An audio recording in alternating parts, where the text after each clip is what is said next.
Daniel, ¿cómo está? Muy buenos días. Muy buenos días, Rodolfo Lara, agradeciendo la oportunidad para dirigirnos a tu millonaria audiencia.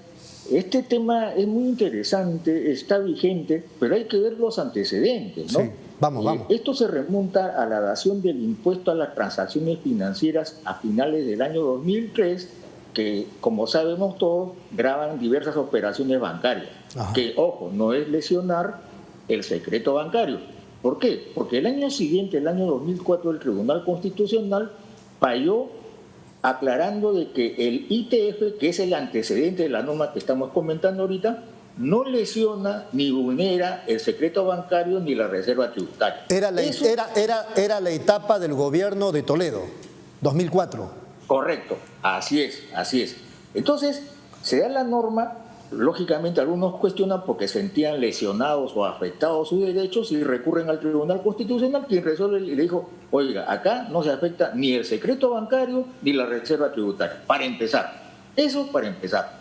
En segundo lugar, ¿qué sucede? ¿Qué nos dice la historia? El año 2018 se aprueba un decreto legislativo de acuerdo a la propuesta de la Organización para la Cooperación y el Desarrollo, la OCDE. Ya gobierno de Vizcarra, ¿verdad? Gobierno de Vizcarra, 2018, decreto legislativo. Y lo que ha salido hace 48 horas es el decreto... La reglamentación. Es el decreto legislativo. ¿Correcto? Ya. Entonces, los que critican la norma argumentan que se estaría afectando, igual que el año 2003 argumentaron ellos, el secreto bancario. Así es. Y la reserva tributaria. Sí. Entonces, es bueno aclarar que tanto el secreto bancario como la reserva tributaria solo se levantan solo si un fiscal de la nación, un juez o una comisión congresal que tiene facultad de comisión investigadora puede levantarlas. Y ese no es el caso. Para empezar. Claro. Punto 2. ¿Por qué poderosas razones se argumenta que los que tienen operaciones iguales o mayores a 10.000 soles verían afectados su reserva? Falso de toda falsedad. La norma no autoriza a la SUNAT a investigar, a averiguar la identidad, sino lo único que le faculta a la SUNAT es que las entidades financieras reporten, ¿no es cierto?, cuáles, si el señor Rodolfo Lara, Daniel Cubilla tiene un movimiento de 10.000 soles.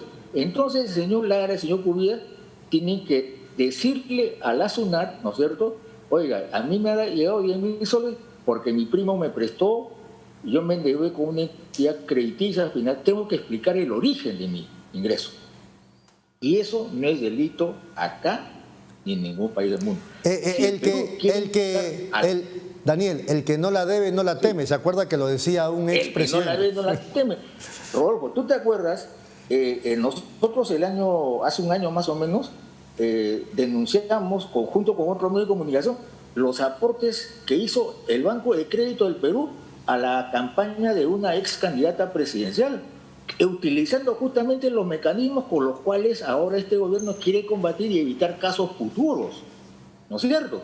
Ya, entonces, ¿quién tiene miedo? Bueno, los que tienen miedo, pues como tú mismo dices, el que no la debe, no la teme. Tranquila, a la SUNAT no le están facultando para que grabe las operaciones, sino simplemente le están diciendo a las entidades financieras, a partir de ahora vas a informar qué personas naturales o jurídicas tienen depósitos iguales o mayores a 10.000 soles.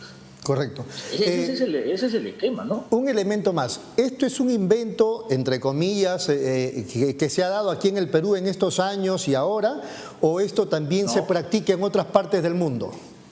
Exactamente. Volvamos al inicio. La OCDE, que como todos sabemos, el Perú aspira a ser miembro pleno de la OCDE, ¿no es cierto?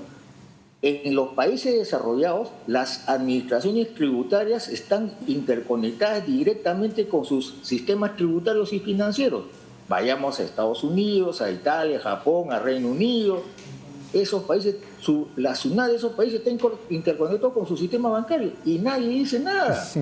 Eso no es delito. Entonces, ¿cuál es el temor? El temor, lógicamente, que hay muchas personas naturales y jurídicas que tienen ingresos sospechosos, ¿no? Claro, el principio de la inocencia es aplicable a todos, pero tenemos pues que aprender a tributar. En el Perú, en plena pandemia, por ejemplo, hago un acápite, los trabajadores aduaneros y tributarios en plena pandemia, con muertos y todo, con 7 millones de peruanos que han perdido sus empleos, han sido capaces de cumplir con sus metas institucionales en beneficio del país. Así es. Porque son conscientes que cumpliendo sus metas posibilitan que el Estado construya obras públicas, atienda los servicios de calidad como la salud y la educación que ha explicado la señora exministra hace pocos minutos, ¿no? Tenemos que orientar a una reforma tributaria donde cada contribuyente pague lo que realmente debe pagar en impuestos. Eso es la solidaridad humana mínima. Pero si no aprendemos a ser solidarios, bueno, pues la cosa es distinta, ¿no? Hoy día en la mañana leía en El Comercio, me parece, a un tributarista decir que los que deben estar sintiéndose mal y que se sienten perjudicados con esta norma deben ser los pitufiadores. Efectivamente.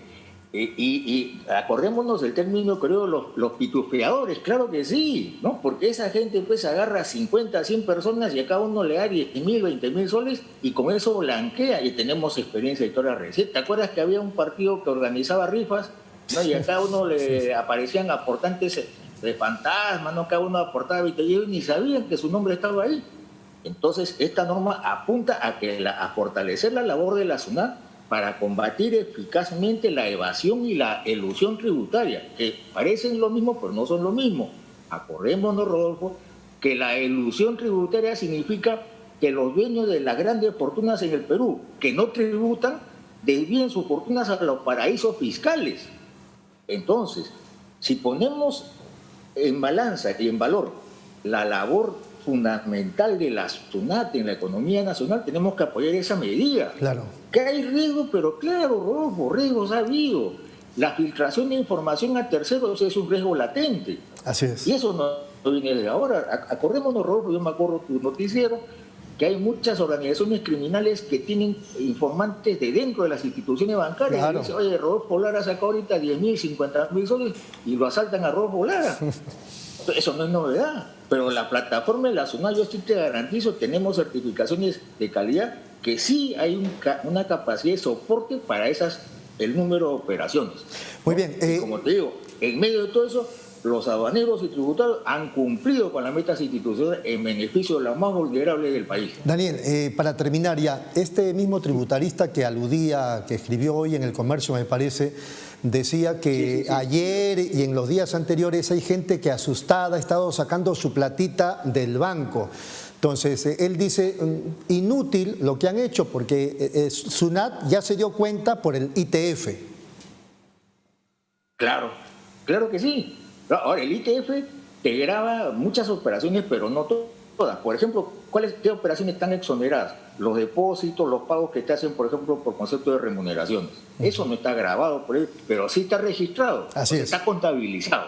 Así es. O sea, la SUNAT ya tiene conocimiento que a Rodolfo Lara, a Daniel Cuya, le han pagado 40.000 soles en un año acumulado, así. Entonces, ahora esas empresas tienen la obligación ineludible de reportar, de informar a la SUNAT para que SUNAT tenga en consideración, pues, oye, aquí hay un presunto evasor, pero como volvemos a repetir, el secreto, la reserva tributaria y el secreto bancario solamente se levantará con autorización expresa de un juez, de un fiscal o de una comisión congresal con facultad de comisión investigadora. No hay otro caso más que puedan levantarse. Y qué bueno que eso ya lo dejó zanjado el propio Tribunal Constitucional. Daniel, efectivamente. Ha sido muy amable, Daniel. Muchas gracias. No, a ti, muchas gracias por la oportunidad. Saludos a tu millonaria audiencia.